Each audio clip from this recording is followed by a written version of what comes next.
ধরো তুমি আমাকে রাত 4টের সময় মেসেজ করলে, তুমি কি এক্সপেক্ট করবে যে আমি ততক্ষণ তোমার জন্য বসে রয়েছি, যে তুমি কখন আমায় মেসেজ করবে আমি সাথে সাথে রিপ্লাই দেব?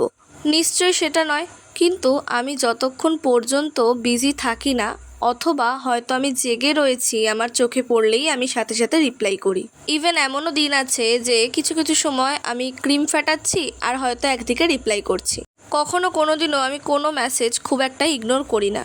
কিন্তু কিছু কিছু মানুষ রয়েছে, মেসেজ করার পরে গার্লফ্রেন্ডের থেকেও অত তাড়াতাড়ি রিপ্লাই পাওয়া এক্সপেক্ট করে না যতটা আমার থেকে করে।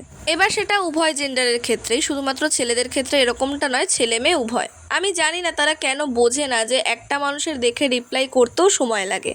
আবার কিছু মানুষ আছে, ধরো কেকের অর্ডার করবে, দিদি আমার এই কেক লাগবে, আমি বারবার জিজ্ঞাসা করছি লোকেশান বলো লোকেশান বলো লোকেশান বলো, এটা আমাদের সব কথার উত্তর দেবে।